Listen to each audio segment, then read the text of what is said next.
Hi everyone, this is Manohar Reddy, Department of Cybersecurity, Institute of Aeronautical Engineering College.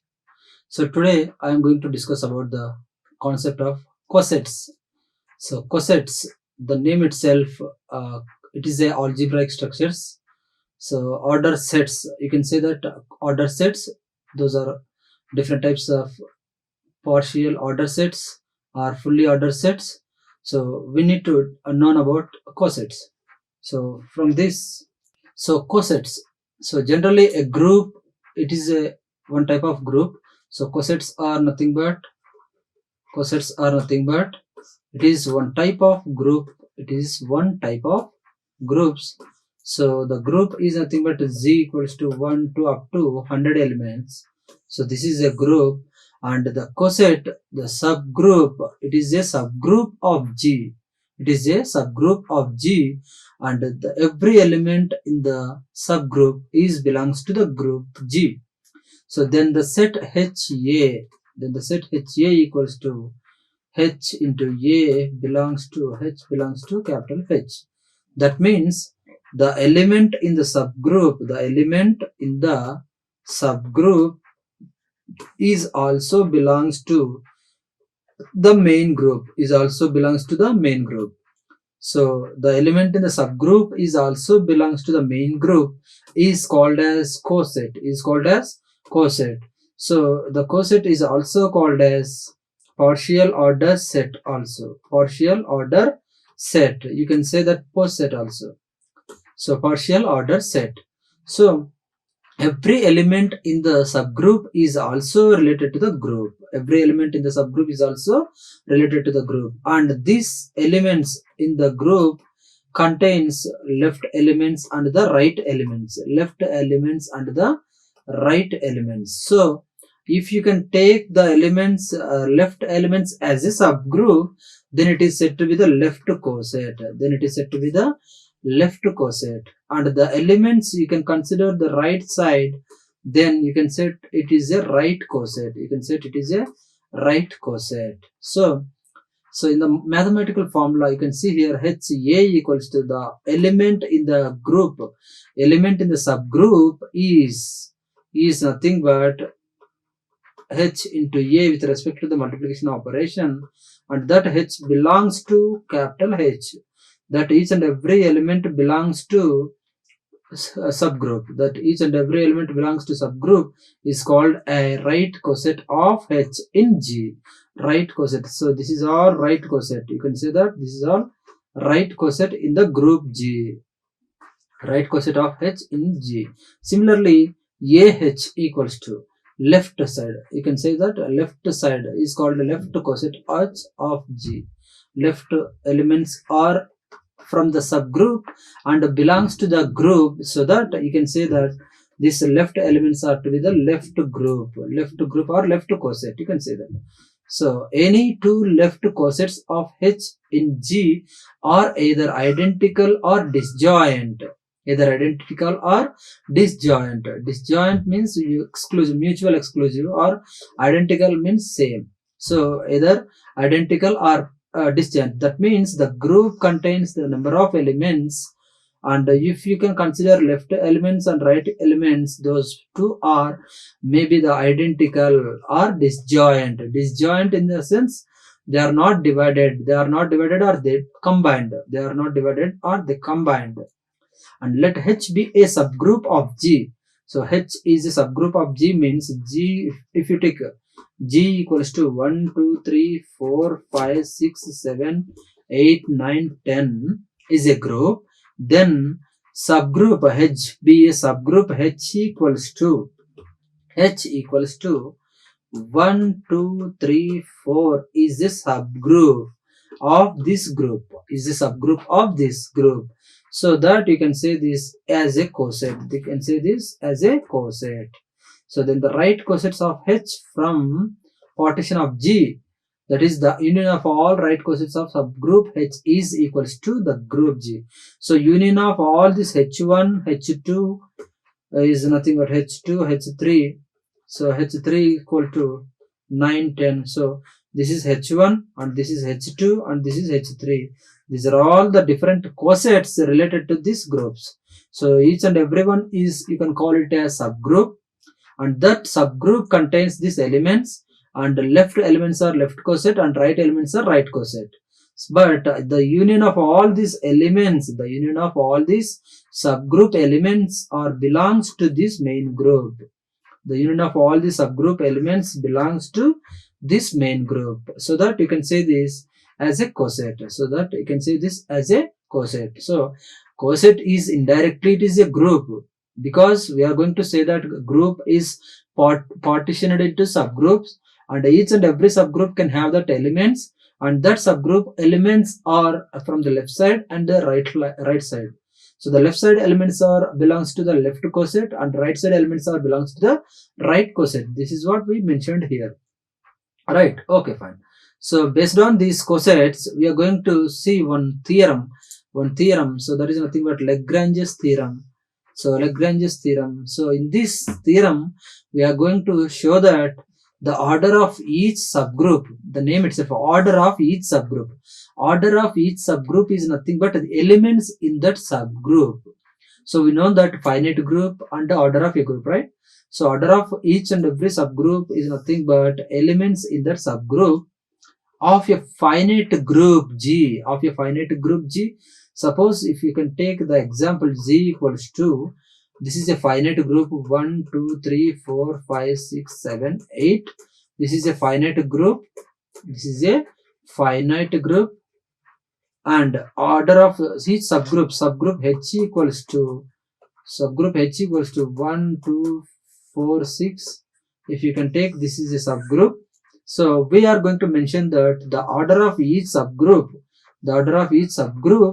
of a finite group G is a divisor of the order of the group. That means indirectly the elements in the subgroup is going to be divided in the group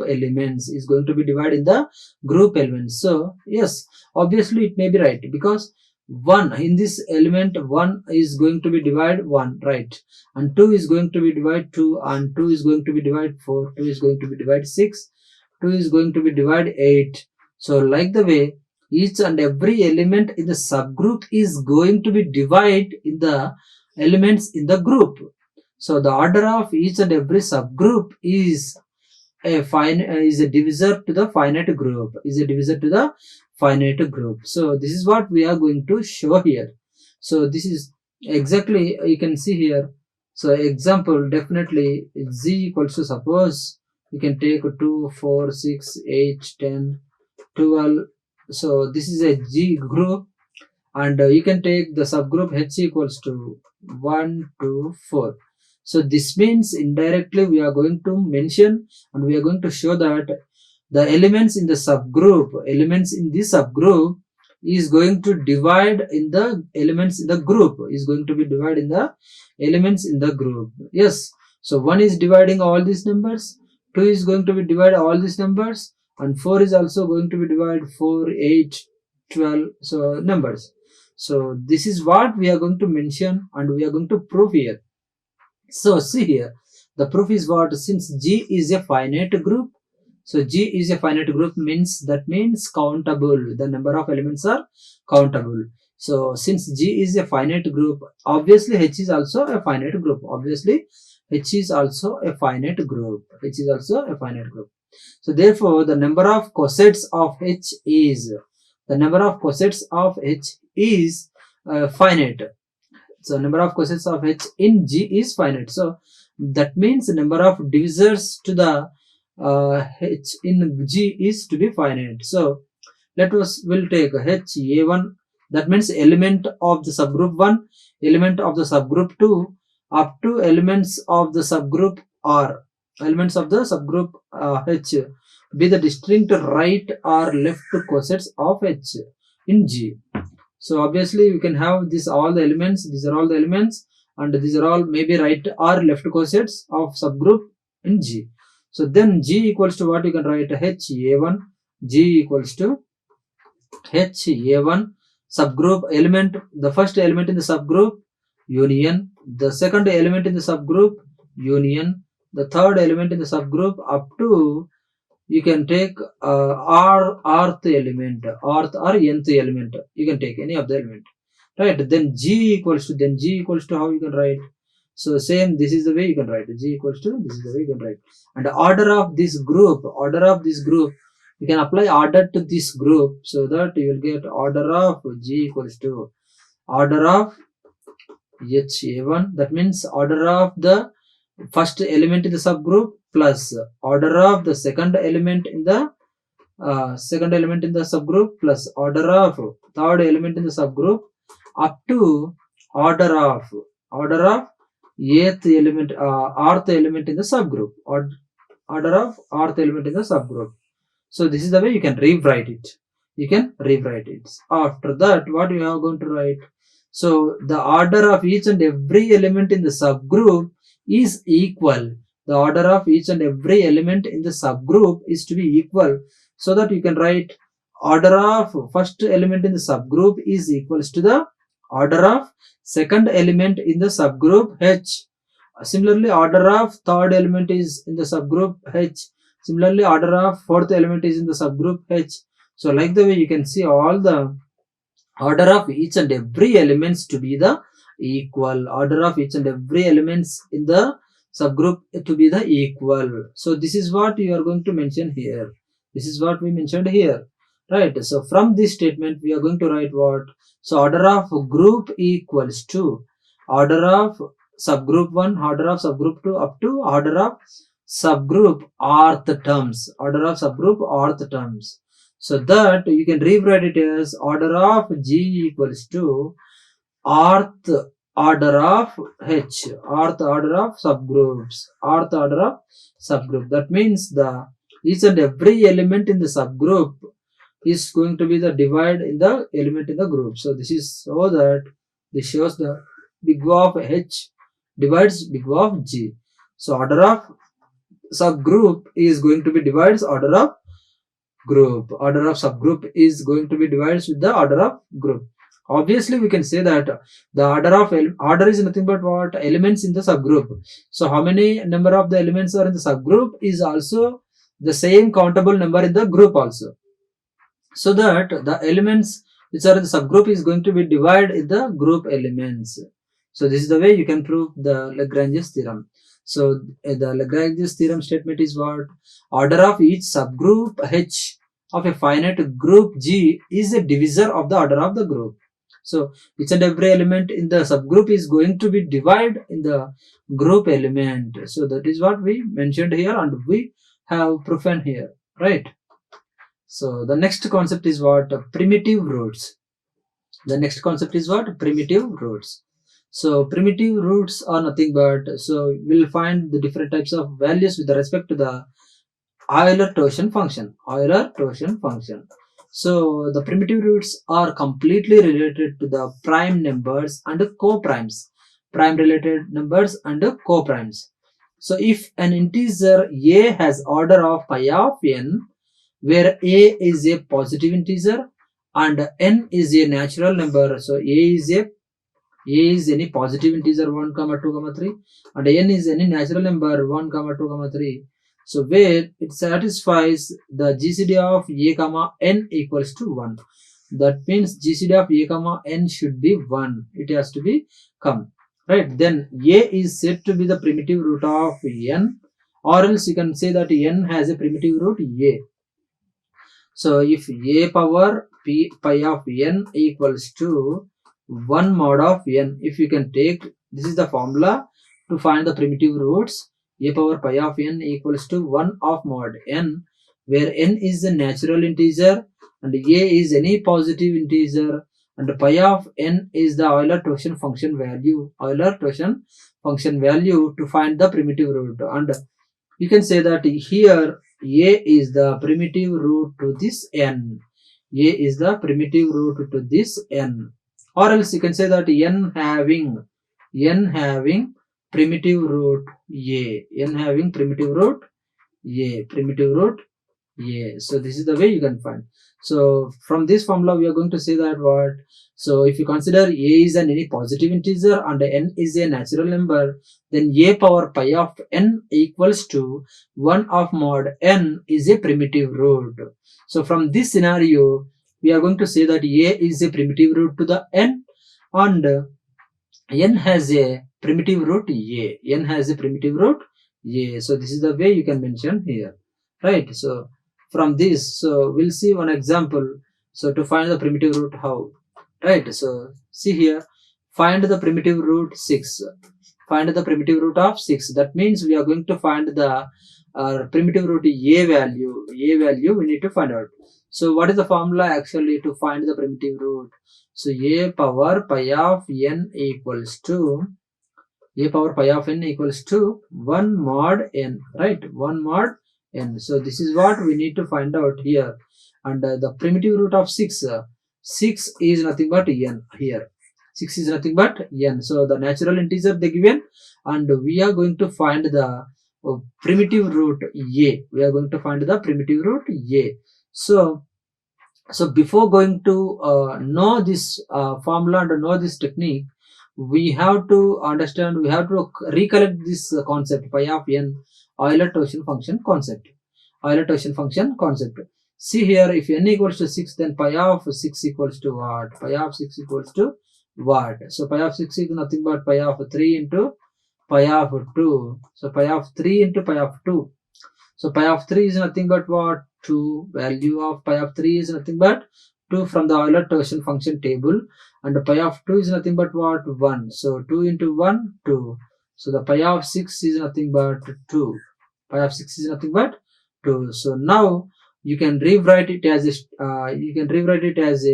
like a power 2 equals to 1 mod of 6.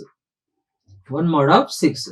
So this is the way you can rewrite the statement. But still now we are going to we are unable to find this a, and we need to find this a value.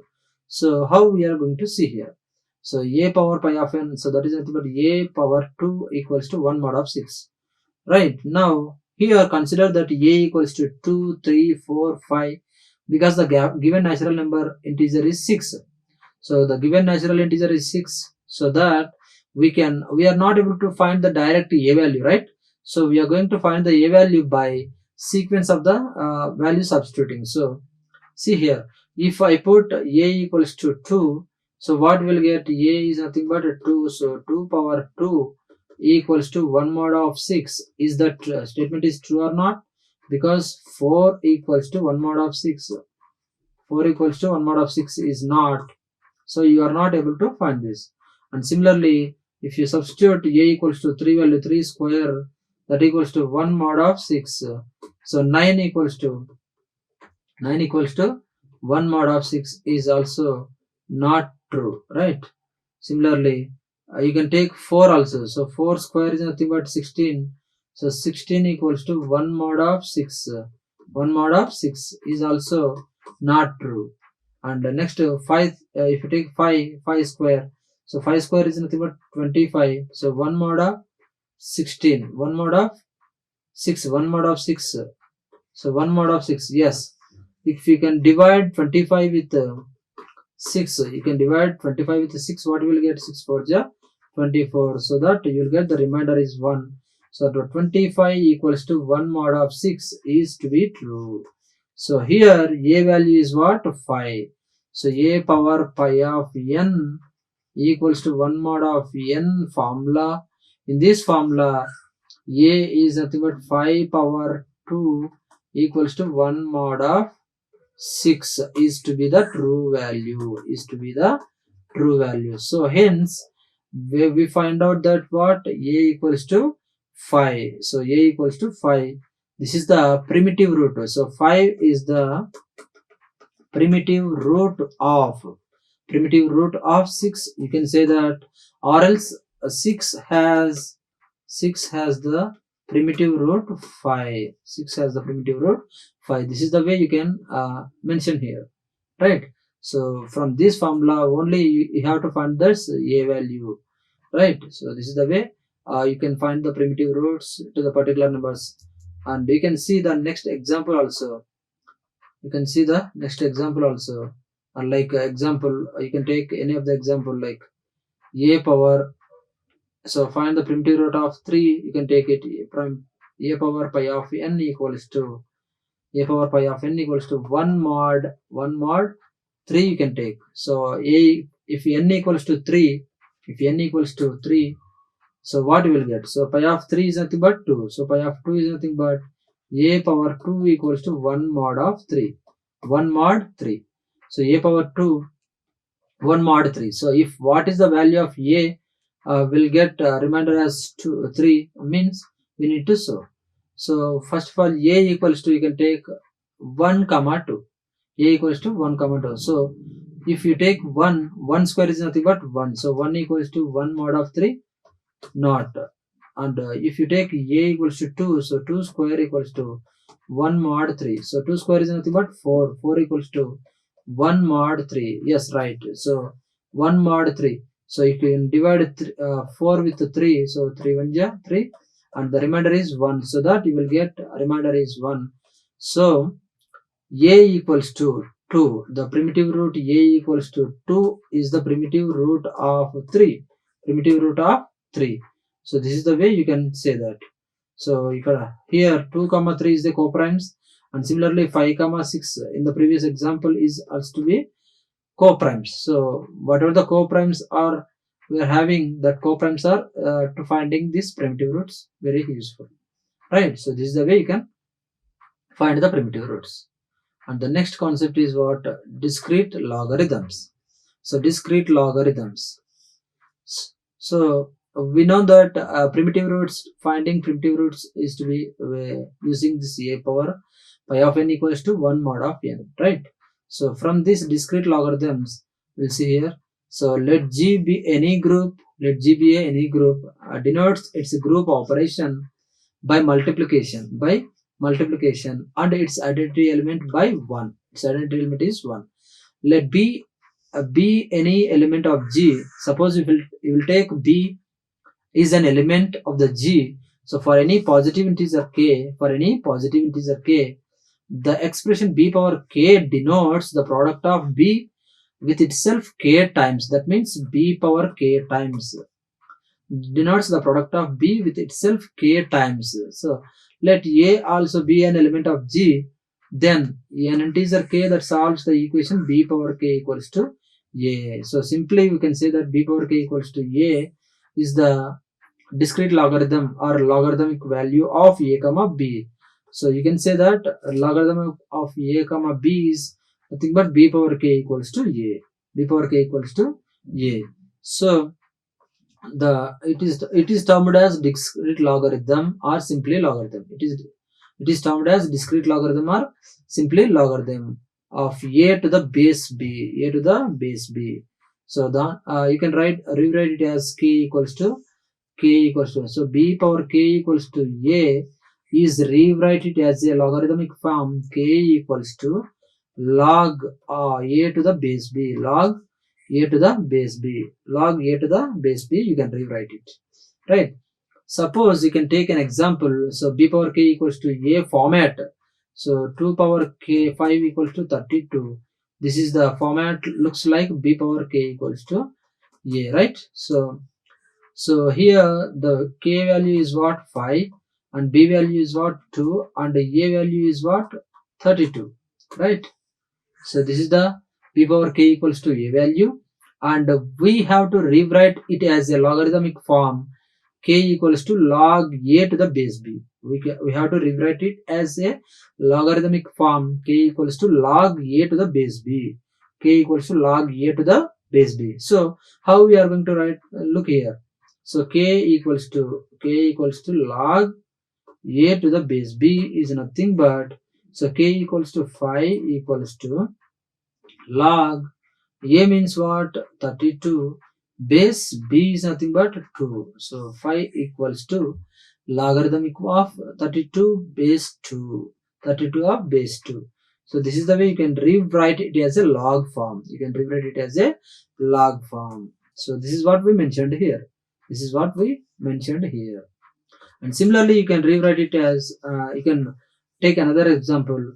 So 3 power 4 equals to, 3 power 4 equals to, so 3 power 4 equals to 81. So this is in the form of b power k equals to a. So b power k equals to a. So here from this example, 3 power 4 equals to 81 example. So what is the value of k? K equals to 4. K equals to 4 and b equals to what? 3.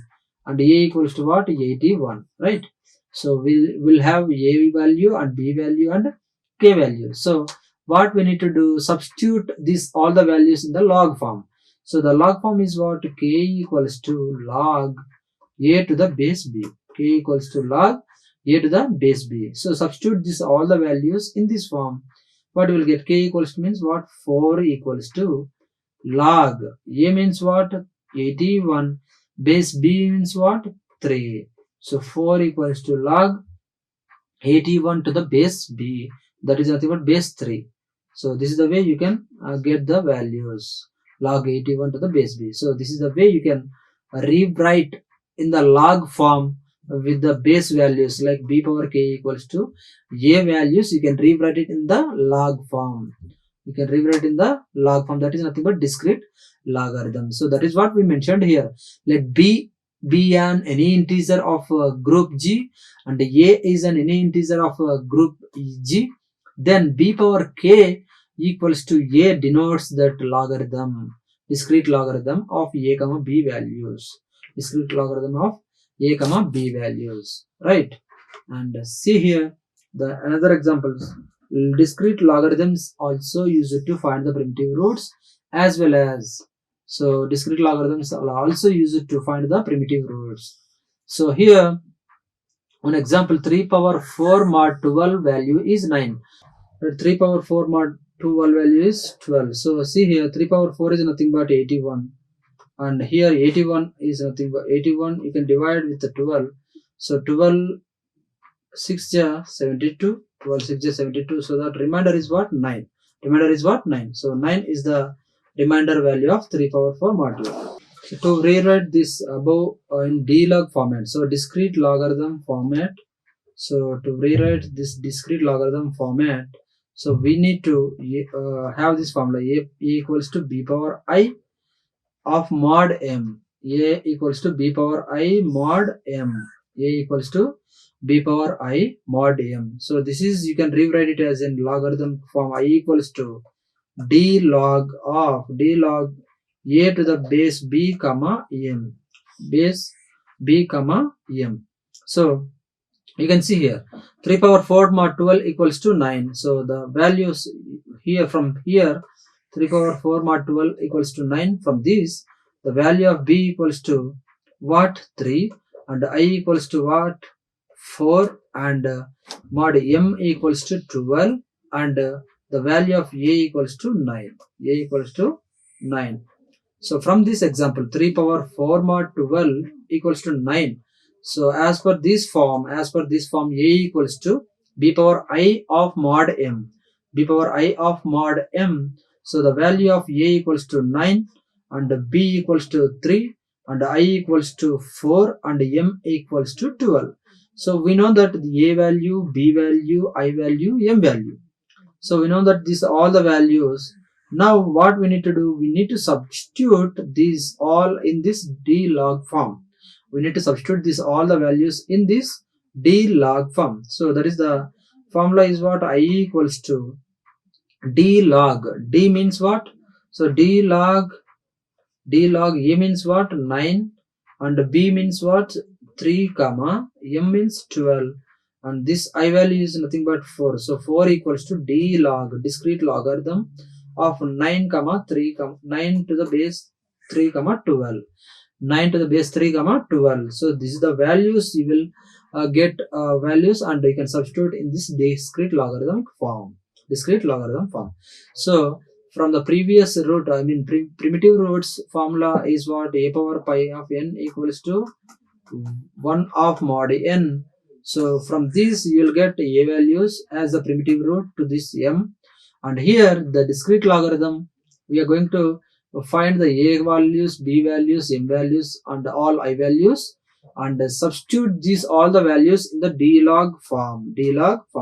So here, see here, write this discrete logarithm as shown in below here. I equals to D log A to the base B comma M. So if you take an example from this, B equals to 3, I equals to 4 and M equals to 12. So the value is nothing but like the way. So 4 equals to D log 9 base to the 3 comma 12. Base to the 3 comma 12. So this is the way you can find the D log values, a D log form. So this is the way you can rewrite your normal primitive root values to the discrete logarithmic format. Discrete logarithmic format or D log form. You can say that. And see, another example is here. So compute 2 power 5 mod 13. Compute 2 power 5 mod 13. So 2 power 5 mod 13. 2 power 5 mod 3. 2 power 5 mod 3 is nothing but what? So first of all, we need to find this value. 2 power 5 mod 3 equals to what? So 2 power 5 is nothing but 32 mod 3. So 32 mod 3, that is nothing but, you can divide 32 with 3. You can divide 32 with 3. What you will get? The remainder is 2. The remainder is 2. So that you can say that 2 power 5 mod 3 equals to 2. 2 power 5 mod 3 equals to 2. So now this is in the form of A equals to B power I mod M. So B power I mod M. So from these values, what is the A value? So A equals to 2 and B equals to 2 and I equals to 5 and M equals to 3. So we know that A value, B value, I value and M values. So now substituting this all the values in the D log form. So what is the value? What is the format of D log? I equals to D log A to the base B comma M. I equals to D log A to the base B comma M. To the base B comma M. So that what is the values? I equals to 5 equals to D log A means what? 2 to the base B comma M means what? 3. So D log to the base 2 comma 3. So this is the way you can rewrite it as in the D log format. So this is the way you will get all the primitive root values and discrete logarithmic values. And you can see another example here. So 8 equals to 5 power I mod 13. So 8 equals to 5 power I mod 13. So from this statement we are going to find what I equals to what. So we need to find out I value. So you can rewrite is in the format of I equals to D log A to the base B comma M. So how you will get I equals to, so D log A means what? 8 and B comma M means what? 5 comma 13. So 5 comma 13. So this is the way you can rewrite it as, but we need to find out what I value. So if, so direct we cannot able to find out, so you can substitute some values. 8 equals to 5 power I mod 13. So at what is the value of I equals to, what is the value of I will become the modulo of 5 power I mod 13 equals to 8. So in what case, what value you will get this modulo 8? Let me see here. So if you will substitute I equals to 0, what you will get? 5 power 0. 5 power 0 mod 13. So 5 power 0 is nothing but what? 1. So 1 mod 13 equals to 18. Not. 1 mod 13 equals to 8. 8 not possible. And similarly you can take 5 power 1. So I equals to 1. I equals to 1 you will take. So 5 power 1 mod 13. So that is nothing but 5 mod 13. So 5 mod 13 is nothing but, it is also 5 mod 13 is nothing but what? So you will get 8. You will get 8. 5 mod 13 equals to, so see here 13 and you can divide with 5. So 5 to 10 and you will get, so 5. This is the value. And 5 mod 13 equals to 5. And similarly 25, so if I value is 2, then 5 square, that is nothing but 25 mod 13 equals to 8 or not, you can see here. So 8 equals to 5 power 2. 5 power 2 is nothing but 25 mod 13. 25 mod 13. So 13, 1 is 13, and you will get the value is 12. You will get the value is 12. And 5 power 3, if you can substitute 5 power 3, that means I equals to 3. 5 power 3 mod 13. 5 power 3 mod 13. So 5 power 3 is nothing but what? 5 into 5, 25 into 5, 125. So you can divide 125 with the 13. So 13 7 ja, 13 6 ja 108, 13 7 ja, right, 13 6. So see here, 13 6 ja 108, and 13 7 ja 111. So see here, what you will get? So 118. So you will get, so the remainder is 8. So 5 power 3 is nothing but 125. So 125 is divides with the 13. The remainder you will get 8. So remainder you will get 8. So that is nothing but 5 power 3 mod 13 equals to the value is 8. 5 power 3 mod 13 equals to the value is 8. So where I equals to 3, 5 power 3 is nothing but 5 into 5 into 5. So 5 into 5, 25, 25 into 5, 125. So 125 mod 13, 125 mod 13, you will get the value is 8. 125 mod 13, you will get the value is 8. So so that 39 is 117. So 39 is 117. So 13 and 125. See here, 39 is 117. So that you will get the remainder is 8. So the remainder is 8. You will get satisfied. So now we can write it as a 8 equals to. So you can rewrite it as 8 equals to 5 power I means what? I equals to 3. So 5 power 3 mod 13. 5 power 3 mod 13. So this is the form, and you can rewrite it into D-log form. You can rewrite it into D-log form. So what is the value of D-log form? I equals to D-log A to the base B comma M. I equals to D-log A to the base B comma M. So what is the value of I? 3. So 3 equals to D-log A value is what? 8. Base B value is what? 5 comma 13. So 5 comma 13. So this is the way you can rewrite a D-log form. You can rewrite it the D-log form. So this is the way you can find the primitive roots under D-log forms. D-log form, discrete logarithm forms, right? So that is about today's topic, and thank you all. Thank you. Like, share and subscribe. Hit the bell icon for more updates.